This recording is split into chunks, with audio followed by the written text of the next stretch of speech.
ॐ अज्ञानतिमिरान्धस्य ज्ञानञ्जनशलाकया चक्षुरुन्मीलितं येन तस्मै श्रीगुरुवे नमः। श्री चैतन्य चरितामृत अंत लीला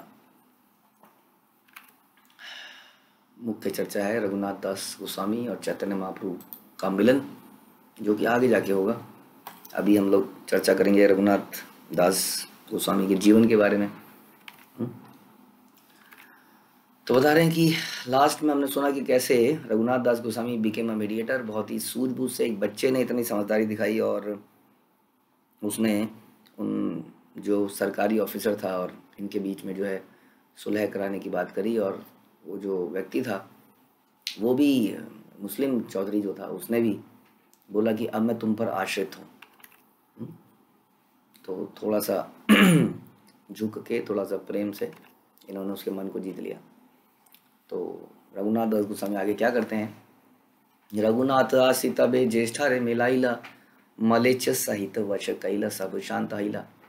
और रघुनाथ दास ने अपने ताऊ और चौधरी की भेंट का प्रबंध कर दिया। उन्होंने कलह का समाधान कर दिया और सब शांत हो गया। वास्तव में हर मसले का जो सोल्यूशन है वो यही है कि आपस में बैठ के बातचीत करी जाए। थोड़ा सा सामने वाला झुक जाए, थोड़े से हम झुक जाएं। अगर सामने वाला नहीं झुकता है तो हम ही झुक जाएं, जैसा हमने चर्चा किया था। क्योंकि ये कलह हमारे जीवन में हमेशा एक मुसीबत पैदा करते रहेंगे। We have to always think.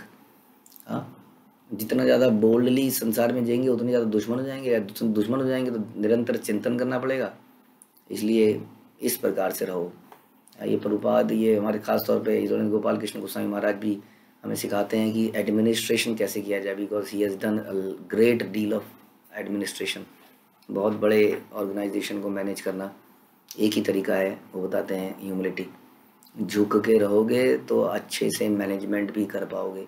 कि झुक के नहीं रहोगे, अपनी सत्ता दिखाओगे, अपना अधिकार दिखाओगे अपनी पोजीशन पे, तो इधर उधर दुश्मन क्रिएट करते रहोगे, जो कि कहीं ना कहीं कुछ ना कुछ समस्याएं क्रिएट करते रहेंगे आपके लिए सॉल्व करने के लिए।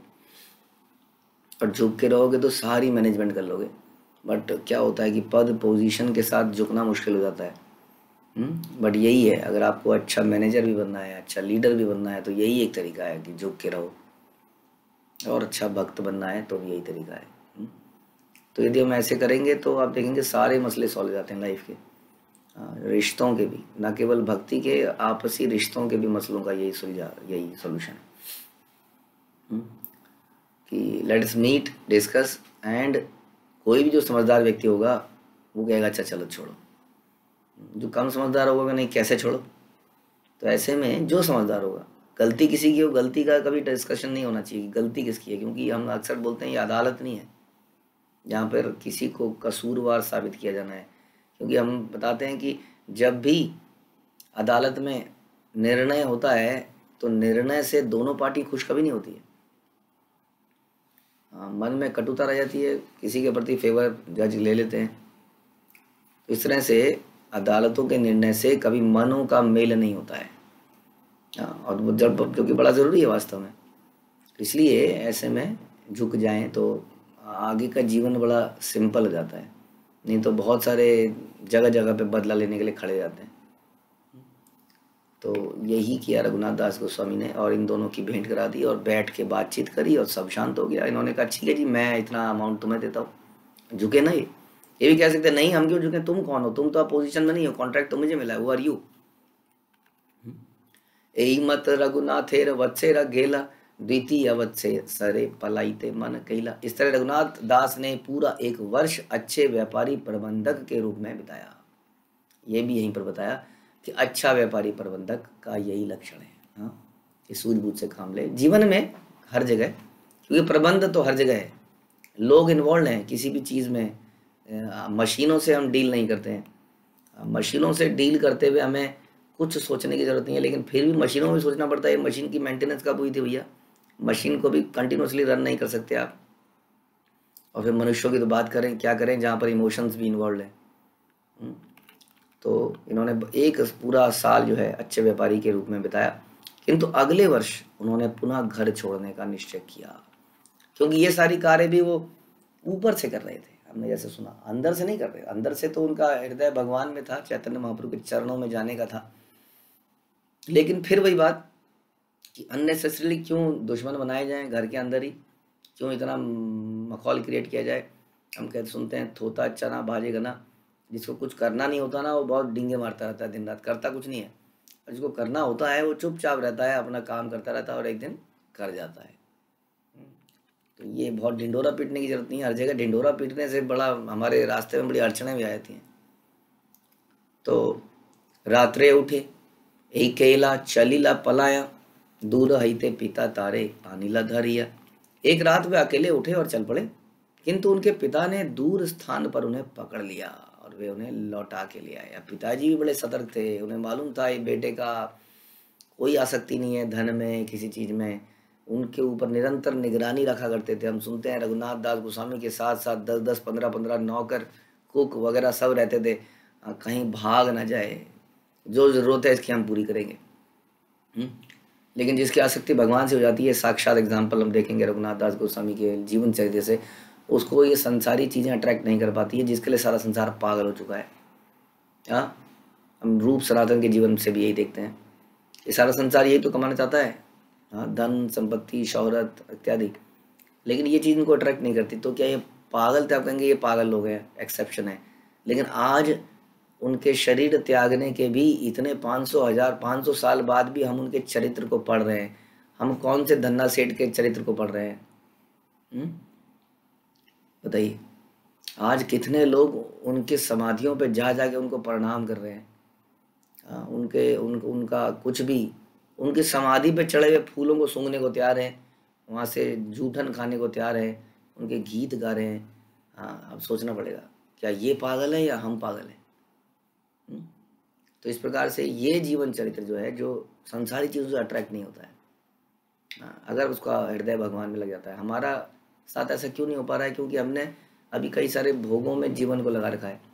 हम प्रवचन तो रोज सुनते हैं, लेकिन सच में तो अपने लिए कुछ एक्शन नहीं सुनते कभी भी। ऑल्दो हमने कोशिश ऐसी करी है कि लोग एक एक्शनेबल पॉइंट हमेशा लिखें, बोलें, लेकिन वो उसको जीवन में उतारता नहीं है। किसी दूसरे से मांग लेते हैं, कहीं पर नोट्स पढ़े वहाँ से उठा लेते हैं। हाँ, कहीं पर हमारे व्हाट्सएप ग्रुप्स में कहीं पर नोट्स आ रहे हैं माना प्रवचन के, वहाँ से एक्शनेबल पॉइंट उठा लिया और डाल दिया, क्योंकि हमने कुछ एक्शनेबल पॉइंट अपने लिए सोचा ही नहीं। इसीलिए परिवर्तन नहीं आता है, सच्ची बात है बहुत। क्योंकि जैसे ही प्रवचन समाप्त होता है, हम लोग फिर वही, हाँ वहाँ पे जाएंगे तो क्या खरीदेंगे, यात्रा में भी जाएंगे तो वहाँ पर वो बहुत अच्छा मिलता है। वहाँ पे इस्कॉन मंदिर में बहुत अच्छी मिठाई मिलती है, बहुत अच्छा प्रसाद है। सारा समय कहाँ लगा दिया? प्रसाद बांटने में लगा दिया, हाँ, गोविंदास में लगा दिया, या मार्केट में लगा दिया, क्योंकि मार्केट में गोपी ड्रेस बहुत सस्ती मिलती है, जो कि यहाँ नहीं मिलती है। हाँ, मार्केट में बहुत अच्छा सजावट का सामान मिलता है, जो कि यहाँ नहीं मिलता, या यहाँ मिलता है लेकिन बड़ा महंगा मिलता है। हाँ, तो इसका मतलब क्या चीज़ लेने? हम सुना है गोलोकेर प्रेम धन हरिनाम संकीर्तन। सबसे इम्पोर्टेंट धन जो है हम सुनते हैं हरिनाम है। रघुनाथ दास गोस्वामी अट्रैक्टेड ही नहीं है इन चीज़ों से, इसीलिए आज उनका चरित्र पढ़ा जा रहा है, सुना जा रहा है। लेकिन हमारा अट्रैक्शन अभी भी उन्हीं कपड़ों में, खाने पीने की चीज़ों में, सजने सजाने में। तो इसीलिए हम लोग कैसे गोपिर भरतुर पद कमले और दास दास दासानुदास, रघुनाथ दास एंड दासानुदास, कैसे इनके चरणों पे चले, कैसे इनके, क्योंकि सुनकर भी परिवर्तन नहीं आता है। उसका कारण है ना, कारण है हम एकदम से अपने आप को चिकना घड़ा बना लिया है, उसमें कुछ भी डालो उसको टिकता नहीं है। हम लोग इंट्रोस्पेक्ट करते ही नहीं, हाँ ये तो मेरे साथ भी है, आज से मैं प्रण लेता हूँ। हम कार्तिक का महीना आता है, कुछ कुछ प्रण लेते हैं, बहुत सारे प्रण लेते हैं। एक ही महीने में क्यों लेना प्रण? पहली बात तो ये है। और उस महीने में प्राण बड़े सुपरफिशियल से होते हैं, आंतरिक नहीं होते हैं, चेतना वो ठीक करने वाले नहीं होते। संसारी अट्रैक्शन कैसे कम हो इसके लिए नहीं होते हैं।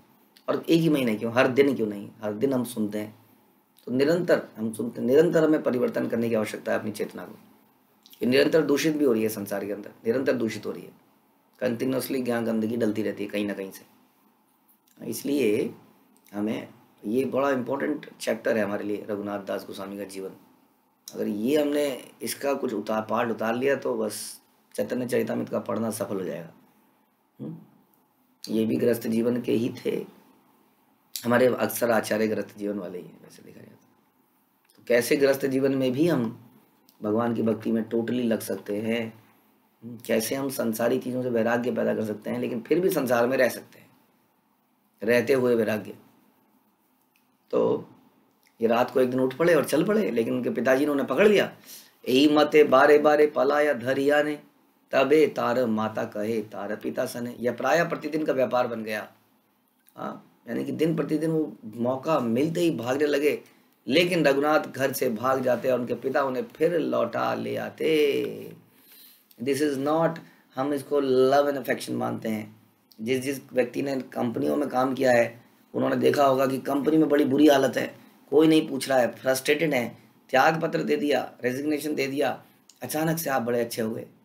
अरे क्या करोगे जाके, देखो हम तो तुम्हारी सैलरी बढ़ाने वाले थे, तुम्हारे को प्रमोशन देने वाले थे, ये तो ये दे देते हैं, ये देते हैं। तो आदमी कंफ्यूज हो जाता है, यार बड़े अच्छे लोग हैं, कहाँ जा रहा हूँ मैं, छोड़ देता हूँ, यहीं पर रह लेता हूँ। और रहता है, उसके 2 महीने बाद फिर रोता है, अरे मैंने बहुत इन लोगों पे भरोसा कर दिया, धोखा दे दिया इन्होंने मुझे। ये लाइफ संसार ऐसा ही है। हाँ, हर जगह, कंपनी की बात नहीं कर रहे। हाँ, तो हम लोग सोचते हैं अरे ये लोग हमसे कितना प्रेम करते हैं, वास्तविकता में ये कोई प्रेम नहीं है। संसार में प्रेम सब छलावा है देखा जाए तो। सब, जब तक आप उसकी नीड को पूरी कर रहे हैं तब तक वो आपसे प्रेम करता है। जिस दिन आप उसकी नीड को पूरी करना बंद कर देंगे, उसको पूछना बंद कर देंगे, उसका प्रेम भी समाप्त हो जाएगा। क्योंकि it's all about give and take. तुम मेरे को क्या दे रहे हो, तुमसे मुझे क्या। आदमी हर चीज़ में यही सोचता है, मुझे क्या मिलेगा, पहले बताओ मुझे क्या मिलेगा। इसलिए यहाँ पर सच्चा प्रेम नहीं हो सकता है। और हम चीज़ों की वैल्यू जानते नहीं है, हमें वैल्यू है संसारिक चीज़ों की। तो कौन मुझे मेरे बर्थडे पे सबसे बढ़िया गिफ्ट देता है, वो बहुत अच्छा लगता है। गिफ्ट मतलब कुछ बढ़िया सामान, तो उसी की वैल्यू है। हर चीज़ में आदमी यही सोचता है, किसके पास जाएंगे, किसके घर में जाएंगे तो क्या खाने को मिलेगा, तो वो बहुत अच्छा है। मतलब जो विचार हैं बहुत निचले लेवल के हैं। गिव एंड टेक का ज़माना है, बिजनेस माइंडेड हम बन चुके हैं, इसलिए हमारे अंदर ये समस्याएं हैं।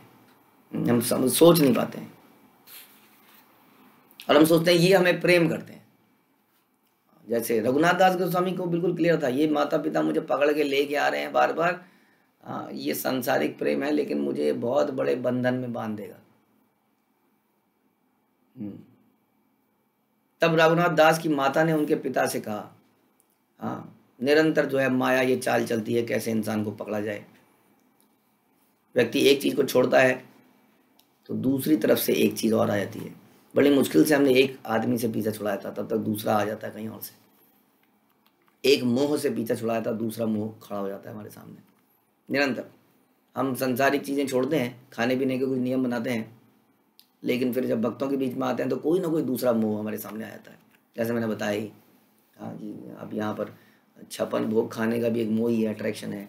उसके बाद कपड़ों का एक अट्रैक्शन हो गया।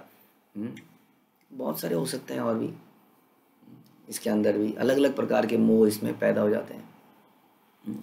तो एक प्रकार के मोह से तो ये नहीं पकड़े जा रहे थे, बिजनेस को इन्होंने संभाल लिया, पैसा दे दिया, नहीं समझ में आया तो माता ने कहा कैसे इसको पकड़ा जाए, कैसे इसको फंसाया जाए। तो कैसे फंसाने की बात करी, पुत्र बातुल हई लाई आए राख या बांधिया, तार पिता कहे तारे निर्विण हइया। माता ने कहा हमारा पुत्र पागल हो गया है। यस, बिल्कुल ऐसे ही कहा जाता है, उसे रस्सी से बांध कर रख दो। और पिता ने बड़ा दुखी होकर बोला, और क्या करो, रस्सी से बांध दो। रस्सी से बांध के क्या उनको आनंद मिलेगा। तो एक तरफ तो इतना अटैचमेंट है कि कहीं चला ना जाए, और फिर एक तरफ कहीं रस्सी से बांध दो। हाँ, कहीं ना कहीं हर बात का अपना हित देखता है। कई बार हम भी क्या करते हैं, जैसे कि हम किसी को रोकना चाहते हैं, क्योंकि मेरी सेवा कौन करेगा। हम सभी माँ बाप बनेंगे, एक ना एक दिन बन चुके होंगे। हम सभी के हृदय में इच्छा आती है, जो हमारे बच्चे बड़े हो रहे हैं ना, ये मेरी सेवा जिंदगी भर करें। हमारे अंदर भी इच्छा आ सकती है। दिक्कत ये ऐसा होता नहीं है। हाँ, आपकी सेवा तो नहीं करेगा, माया की सेवा जरूर करेगा। इससे बेहतर है उसको भगवान की सेवा में लगा दिया जाए। हमारी सेवा तो नहीं करेगा, फिर भी तो बेहतर नहीं है कि भगवान की सेवा में लग जाए। सभी के लिए है, इनके बच्चे छोटे भी हैं, हमारी बड़ी आसक्ति होती है। कल को बहू लाएगा, घर में आएगा, बहू घर का खाना बनाएगी, उसके बाद मैं जाप करूँगी, ये सपना सपना ही रह जाएगा आपका। ध्यान रखिए, ऐसा कभी हो नहीं पाएगा। अगर ये अटैचमेंट के साथ आप आगे बढ़ रहे हैं तो बहुत बड़ा मतलब आगे जाके आपको डिसअपॉइंटमेंट होगी। हम ही को करना है, लाइफ के बुढ़ापे में भी हम ही को करना है, यही समझ के जीवन जिए जाए तो बेस्ट है। और जो संतान है वो किस तरह भगवान की सेवा में लग जाए, वो भगवान की सेवा करे टोटली। आई डोंट वांट, इस तरह का विचार बनाएंगे तो बड़ा सुखी रहेंगे जीवन में। लेकिन हमें लगता यही है कि जब हमने किया है तो वो हमारी सेवा करेगा, और जो भगवान ने किया उसके बारे में क्या कहा जाए। तो खैर, रस्सी से बांध दो, हमारे साथ ही रहे, चला न जाए। चैतन्य महाप्रभु भगवान की सेवा में न लग जाए, हमारे साथ बंध के रहे यहाँ पर, तो इसको रस्सी से बांध दो। अब क्या पिताजी क्या कहते हैं, इंद्र सम ऐश्वर्य स्त्री अप्सरा सम, ए सब बांधिते नारी लेकर यार मन। हमारे पुत्र रघुनाथ दास के पास स्वर्ग के राजा इंद्र जैसा ऐश्वर्य है, उसकी पत्नी अप्सरा जैसी सुंदर है, फिर भी ये सब उसके मन को बांध नहीं सका। रस्सी क्या बांधेगी किसी की। जिस संसार में माया रस्सी से नहीं बांधती है ना, माया दुर्गा जिसको हम कहते हैं, दुर्गा जो है, दुर्गा जो किले को कहते हैं, बड़ा किला दुर्ग, उसकी मालकिन है दुर्गा। अब इस जनरली हम देखते हैं कि जो किले हैं, जो जेल है, उसके अंदर लोग हथकड़ियों में जेल के अंदर बंद होते हैं। लेकिन इस संसार की एक ऐसी दुर्गा है जो किसी को रस्सियों से नहीं बांधती है, वो 3 गुणों से बांधती है। इच्छाओं से बांधती है, अट्रैक्शन से बांधती है, एंड लस्ट से बांधती है। आदमी अपने आप कहीं पर भी नहीं जाता, वहीं पड़ा रहता है बस। एक बार देखा है, एक बार देखने की इच्छा है, एक बार और यहीं पर आदमी पड़ा ही रहता है, निकलता नहीं है यहाँ से। तो इसी तरह से संसार में आदमी बनता है। सो रस्सी क्या बांधेगी। लेकिन जिस आदमी को ये सांसारिक अट्रैक्शन नहीं बांध पा रही है, उसको तो रस्सी क्या ही बांध लेगी। तो ये उनके पिताजी उनको समझाते हैं, दाढ़ी र बंधारे तारे रखी बाके मते, जन्मदाता पिता नारे प्रारब्ध खंडाई थे। तो फिर हम इस बालक को रस्सियों से बांधकर घर पर कैसे रख सकते हैं। किसी के पिता के लिए भी यह संभव नहीं है कि किसी के विगत कर्मों के फल को निरस्त कर दे, यानी कि जो लिखा है वो तो हो गई। अब सच्ची बात तो ये है कि ये लोग भी कहीं ना कहीं भक्त हैं, हम सुनेंगे आगे, ये भी भक्ति में जुड़े हुए हैं। ऐसा नहीं है चैतन्य महाप्रभु के अगेंस्ट में ये लोग, या इस भक्ति कल्ट के अगेंस्ट में है। लेकिन ठीक है, भक्ति करना ठीक है, इसका मतलब ये थोड़ी कि झोंक दो अपने आप को। जनरली ऐसा ट्रेंड है संसार में, इतना थोड़ी करना है। ये तो पागल है, इन्होंने तो कर लिया, इन्होंने अपना तो कर लिया है, अपना तो ऐसा कर लिया है, हमारा क्या है, हम भी इनके साथ मर जाएं, हम भी फंस जाएं। आदमी दूर दूर से थोड़ा थोड़ा करना चाहता है, हल्का हल्का सा, ज़्यादा आगे जाएंगे तो खींच लेंगे ये लोग। तो ये तरीका है, ये प्रॉब्लम है। तो इस तरह से जानते हैं, फिलॉसफी को समझते हैं, सब कुछ जानते हैं, लेकिन ज़्यादा कमिटमेंट देने की ज़रूरत नहीं है। बहुत सारे हमने लोग ऐसे देखे जिन्होंने अपने बच्चों को रिजर्व कर लिया, हमसे दूर रखा, इनके पास भेज देंगे तो खींच लेंगे, पता नहीं क्या बना देंगे, भगत बना देंगे उसको। अभी थोड़ा सा इसको करने दो, जीवन इसको थोड़ा करियर चलाने दो, आगे जाके कमाएगा, हमें खिलाएगा, तो आगे पता चलेगा क्या होगा।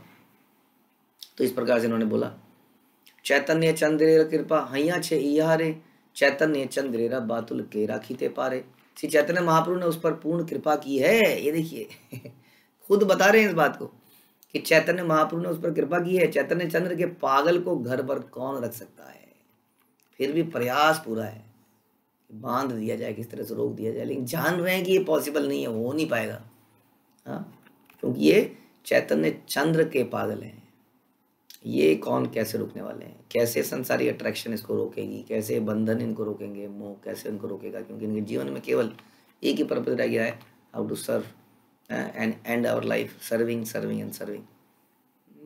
जीवेर स्वरूप नित्य कृष्ण दास, ये उन्होंने पूरे जीवन में अपना लिया है। अब कौन सी चीज़ उनको रोकेगी, कौन से दुनिया के रीति रिवाज, क्या दुनिया की बदनामी, क्या उनको रोक पाएगा। ऐसा उनके पिताजी ने उनकी माता को समझाया। तबे रघुनाथ किछु विचारी लमने, नित्यानंद गोसाई पाश चलिलार दिन। और तब रघुनाथ दास ने अपने मन में कुछ विचार किया और अगले दिन वे नित्यानंद गोसाई के पास गए। तो रघुनाथ दास गोस्वामी ये ऑब्जर्व कर रहे थे कि मेरे अथक प्रयास के बाद भी मैं जा नहीं पा रहा हूँ, ये मुझे जबरदस्ती, मतलब ये बल का प्रयोग हो रहा है एक प्रकार का। मुझे पकड़ ले रहे हैं, मुझे बंद कर दे रहे हैं, मुझे कमरे में बंद कर दे रहे हैं। क्यों ये पॉसिबल नहीं हो पा रहा है? जब हमारे अथक प्रयासों के बाद हम सफलता नहीं हो रही है तो हमें भगवान की तरफ, गुरु की तरफ देखना चाहिए, प्रार्थनाएं करनी चाहिए कि प्लीज़ हेल्प मी, गुरु की शरण में जाना चाहिए। जो कि रघुनाथ दास गोस्वामी ने कहा, हाँ मेरे जीवन में शायद ये कमी रह गई है। मैं चैतन्य महाप्रभु के बारे में तो चिंतन कर रहा हूँ, लेकिन नित्यानंद जो कि वास्तविक गुरु हैं उनकी शरण में नहीं जा रहा हूँ। अब नित्यानंद की शरण में जाए बिना चैतन्य की शरण में कैसे कोई जा सकता है? इसलिए हमारे सारे एफर्ट्स फेल हो रहे हैं। इसलिए हम भक्ति में बहुत एफर्ट्स मारते हैं, लेकिन जब तक गुरु एक्सेप्ट नहीं करते तब तक वो भक्ति का कोई लाभ ही नहीं हो रहा होता। हम देखते हैं चप्पू चलाए जा रहे हैं और नाव वहीं की वहीं है। क्योंकि गुरु जो है उस बंधन को काटता है धीरे धीरे और बहुत कुछ कृपा प्रदान करता है। तो इन्होंने सोचा कि मैं नित्यानंद गोसाई के पास चलता हूँ। पानीहाटी ग्राम में पाइले प्रभुर दर्शन, कीर्तनिया सेवक संगे और बहुजन। पानीहाटी गांव में रघुनाथ दास की भेंट नित्यानंद प्रभु से हुई। पानीहाटी गांव जो है थोड़ा पहले है, हमारे कलकत्ता के थोड़ा सा पास में है, जहाँ पर से गंगा जी बहती हैं पड़ोस में से ही। वहाँ पर बड़ी सुंदर जगह है, आज भी इस्कॉन का मंदिर भी है और वहाँ पर राघव पंडित का घर है, उस राघव रसोई भी वहीं पर है। वहीं पर ये भेंट हुई थी और वहीं पर एक बहुत ही बड़ा उत्सव, चिड़ा उत्सव, दही चिड़ा उत्सव समझ लीजिए। दूध दही कई तरह का चिवड़ा बनाया गया था, गंगा जी के तट पर खाया गया था, जिसको आप सुनते हैं बहुत डिटेल में। हम सुनते हैं कैसे इतने लोग थे कि गंगा जी का तट पता नहीं चल रहा था कहाँ है। लोग जमीन से खड़े होने शुरू हुए और गंगा जी के बीच तक पहुंच गए थे। और बीच गंगा जी में खड़े खड़े ही पा रहे थे, तो पता नहीं चल रहा था कि जमीन कहाँ पर है। इतने लोग वहाँ एकत्रित हुए थे और ये सारी व्यवस्था रघुनाथ दास ने करी। ये स्पॉन्सर किया उन्होंने, इतने बल्क में प्रसादम स्पॉन्सर किया। तो यहाँ पर रघुनाथ दास की भेंट नित्यानंद प्रभु से हुई, जिनके साथ अनेक कीर्तन करने वाले एक सेवक तथा अन्य लोग थे। गंगा तीरे वृक्ष मूले पिंडार ऊपरे, वसी आछे न ये न कोटि सूर्योदय करे। गंगा नदी के तट पर एक वृक्ष के नीचे एक शिला पर बैठे हुए नित्यानंद प्रभु करोड़ों उदय होते सूर्यों के समान तेज युक्त प्रतीत हो रहे थे। स्वयं बलराम है, क्यों नहीं प्रतीत होंगे? करोड़ों उदय होते सूर्यों के समान। तले ऊपर बहु भक्त हैया छे वेष्टिता, देखी प्रभु प्रभाव रघुनाथ विस्मिता। उन्हें घेर कर भूमि पर अनेक भक्त बैठे हुए थे। नित्यानंद प्रभु के प्रभाव को देखकर रघुनाथ दास आश्चर्यचकित हो गए। दंडवत हैया सही पाड़ी तक दूरे, सेवक कहे रघुनाथ दंडवत करे। अब रघुनाथ दास ने देखा कि बड़े सीनियर लोग बैठे हुए हैं, बहुत सारे कीर्तन कर रहे हैं, मैं कहाँ छोटा सा पतित व्यक्ति घर में फंसा हुआ। तो उन्होंने क्या किया, दूर से ही प्रणाम किया। दूर स्थान पर ही दंड की तरह गिरकर दंडवत प्रणाम नमस्कार किया। और नित्यानंद प्रभु के सेवक ने बताया, नित्यानंद प्रभु देखो देखो वो दूर से रघुनाथ आपको नमस्कार कर रहा है। सुनी प्रभु कहे चोरा, दिली दर्शन, आए आए आजी तोरा करी मुदंडन।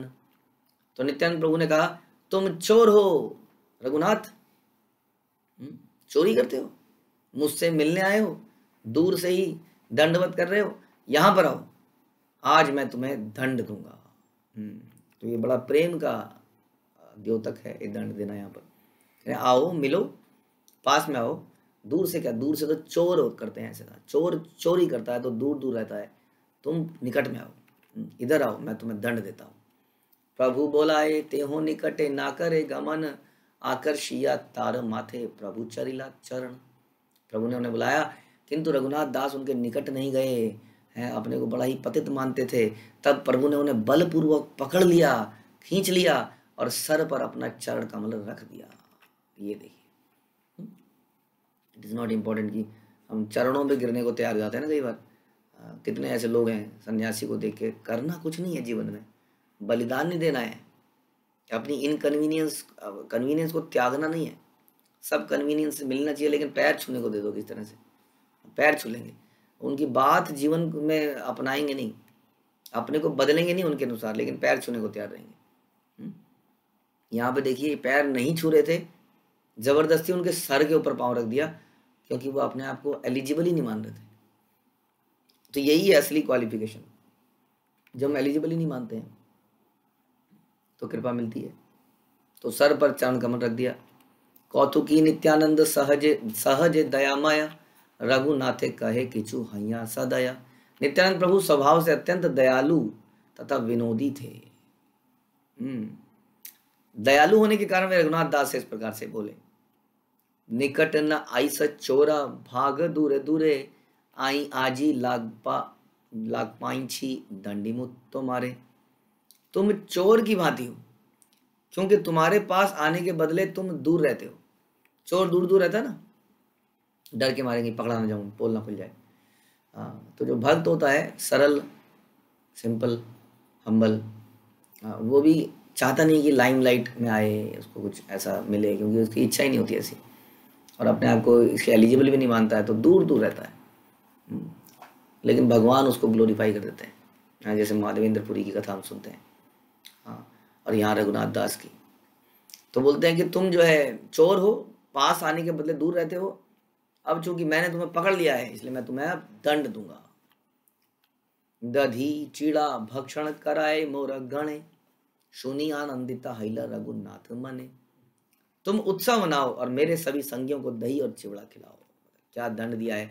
सुनकर, ऐसा दंड सुनकर रघुनाथ दास गोस्वामी बड़े प्रसन्न हो गए। वो ये नहीं सोचा प्रभु जी बजट तो बता दीजिए, कितना कितना खर्च करना है। आप पता नहीं, अब ऐसे आदमी का कई बार दिल बैठ जाता है ना, कोई बोल देता ना वैष्णव पर कुछ खिलाओगे, दिल बैठ ही जाता है, अरे पैसा कहाँ से आएगा, इतनी मुश्किल से कमाया है, सब खर्च हो जाएगा, सब चला जाएगा। चमड़ी चली जाए लेकिन दमड़ी ना जाए। आदमी कंजूस हो जाता है। वास्तव में ये बहुत बड़ा एडवांटेज है। संसार में लोग बोलते हैं कि वैष्णव के मुख से ही भगवान पाते हैं। वैष्णव की सेवा, वैष्णव को तुष्ट, खाली खिलाने की बात नहीं है, any help we can do. क्योंकि वैष्णव को हमें क्या करना है, तुष्ट करना है। अरे प्रभु जी काहे का वैष्णव, हम जानते हैं ये करता है वो करता है। अरे जो भी करता है आप तो उसके जीवन में इसलिए कर रहे हैं ना क्योंकि वो वैष्णव है। वो क्या करता है इसका लेखा जोखा तो भगवान और उसके बीच की बात है। तो हम तो इसलिए कर रहे हैं क्योंकि वो वैष्णव है, क्योंकि वो भगवान का भक्त है। अब उसके निजी जीवन में वो कुछ गलतियां भी करता है, यदि मैं तो ये कहता हूँ, माना वो फॉल्ट फाइंडर भी है, हाँ, कुछ कमी आसार किसी में होती है, माना वो लेजी भी है, सवेरे भी लेट उठता है, लेकिन वैष्णव है, तो हम तो इसलिए उसके जीवन में उसको तुष्ट कर रहे हैं क्योंकि वो वैष्णव है। अगर ऐसी सोच बन जाएगी तो फिर सारी समस्या खत्म हो जाएगी। लेकिन हम पहले सोचते हैं, देखते हैं कितना अच्छा भक्त है, तो कई बार हम किसी के चमक से, चेहरे की चमक से बड़े अट्रैक्ट हो जाते हैं। अरे क्या चमक है, इसको खिलाऊंगा, इसको दान दे देता हूँ। तो चेहरे की चमक देखेंगे, लिफाफा निकालेंगे, लो जी पकड़ो। हाँ, या किसी के आसपास लगेंगे, अरे क्या इसके पीछे कितने 100 लोग चल रहे हैं, इसको पकड़ा देंगे। हाँ, ये अच्छा भक्त होना चाहिए। तो हम ये एनालिसिस करने की जरूरत नहीं है भक्तों की सेवा करने से पहले, क्योंकि दे आर डिवोटीज, वैष्णव है। हम यही सोचना है कि वैष्णव है, हम इसलिए उनकी सेवा कर रहे हैं, उनको तुष्ट करना है संभव। अब उसके लिए भरसक प्रयत्न करना है, अपना सब कुछ लगाने का प्रयास करना जितना हम कर पाएँ। हो सकता है हम बिल्कुल सब कुछ तो नहीं कर पाए, जितनी हमारी क्षमता है भगवान ने दी है उसके अनुसार करने का प्रयास करें। हाँ, एक टिक ना मारे, जैसे संसार में शादी ब्याह में टिक मारा जाता है, कर दो, गाली तो पड़नी है। भक्त जो है पूरा भरसक प्रयत्न करता है संतुष्ट करने के लिए। ये है, तो इसलिए कह रहे हैं कि तुम जो है मेरे संगियों को दही चिवड़ा खिलाओ, ये तुम्हारा को दंड दिया मैंने, एक वास्तव में कृपा दी। और रघुनाथ दास गोस्वामी बड़े प्रसन्न हो गए। सही क्षण निज लोक पठाइला ग्रामे, भक्ष द्रव्य लोक सब ग्रामे है आने। रघुनाथ दास ने तुरंत ही अपने आदमियों को समस्त प्रकार की खाद्य वस्तुएं खरीद कर लाने के लिए गांव में भेज दिया। अब दही चिवड़ा है, दही चिवड़ा बोला है नित्यानंद प्रभु ने, तो दही और चिवड़े को मिला देता हूँ, कम से कम में काम हो जाए। ऐसा नहीं है आगे नहीं, क्षमता ऐसा नहीं है कि सबको अपनी क्षमता के बाहर जाके करना है। आप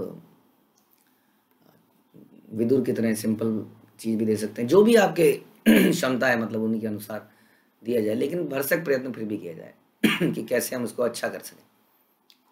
तो इन्होंने बहुत सारे सामान उसमें डाले होंगे, ड्राई फ्रूट्स डालेंगे और भी बहुत सारी चीज़ें डालेंगे, खुशबू के लिए कर्पूर भी डालेंगे, तो कई चीज़ डालेंगे, तो सामान लेने के लिए भेज दिया। चिड़ा दधी दुग्ध संदेश आर चीनी कला, सब द्रव्य आई आनाया चौदी के धरीला।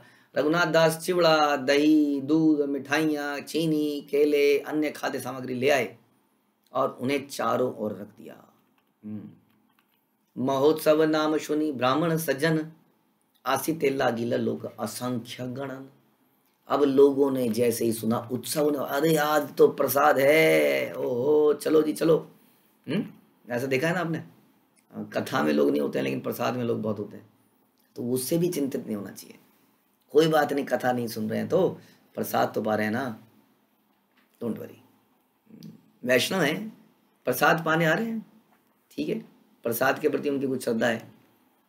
तो जैसे ही लोगों ने सुना कि उत्सव होने जा रहा है, तुरंत वहाँ पे सारे ब्राह्मण अन्य सज्जन पधारने लगे और असंख्य लोग वहाँ पर इकट्ठे हो गए। अब क्या करें, अब इतना तो नहीं सोचा था, इतने लोग हो जाएंगे। अब सामान की कैलकुलेशन सारी फेल। प्रभु जी 100 लोगों का बोला था, 200 लोग आ गए, दोबारा बनाना पड़ेगा। जी बनाओ जी दोबारा, क्या करें, दोबारा बन रहा है, दोबारा भी खत्म हो गया, तिबारा बन रहा है ना। अक्सर ऐसा हो जाता है बड़े बड़े उत्सवों में, यात्राओं में। तो आर ग्रामांतर हैते सामग्री आनीला, शत दुई चारी होलना तार अनाइला। और भीड़ बढ़ती गई और देखकर जो है रघुनाथ दास ने अन्य गांव से अब सामान खत्म होने लगा। कितना, तो आसपास के गांव का, इस गांव की सारी दुकानें खाली हो गई, दूसरे गांवों से सामान लाने शुरू कर दिया। हाँ, वे 200-400 बड़े गोल मिट्टी के घड़े भी ले आए। 400 गोल मिट्टी के बड़े बड़े घड़े। हाँ, सोचिए कितने लोग एकत्रित हुए होंगे। इतना तो हम आज की डेट में भी नहीं कर पाते हैं। हाँ, आज की डेट में बड़ी समस्याएं हैं, हमने बना ली हैं। पहले तो एक हॉल चाहिए जी, क्योंकि वहाँ पर सारी व्यवस्था होनी चाहिए। कहीं पर टॉयलेट होगा, ड्रिंकिंग वाटर होगा, बैठने की जगह होगी, खड़े होने की जगह होगी, पंखा लगा होगा, ये लगा होगा, तब इतने बड़े हॉल कौन बनाए बताइए संसार में। अब ये है जी गंगा जी के तट पर, वो कहते हैं जितना तट है सब ले लो। तो कोई जगह की कोई लिमिटेशन नहीं है। कोई सुविधाओं के लिए ज़्यादा लोगों के पर वो नहीं था कि अच्छी सुविधा होगी तभी जाएंगे, सब वैष्णव साथ में खाएंगे, यही सुविधा है, और क्या सुविधा चाहिए जी। तो इसलिए बड़े चीज़ें हो जाती थी। हम सुनते हैं जब हम शिला प्रभुपाद की प्रभुपाद लीलामृत पढ़ते हैं कि लीलामृत जब उस वक्त प्रभुपाद थे तो पंडाल में मैं सुन के आज भी हैरान होता हूँ। तो किसी पंडाल में 10,000, किसी में 20,000, किसी में 30,000 लोग, तो आज की डेट में भी पंडाल लगाया जाता है तो इतने लोग एकत्रित नहीं हो पाते जितने उस वक्त एकत्रित हो जाते थे। तो ये श्रद्धा है, प्रभुपाद की प्योरिटी भी है।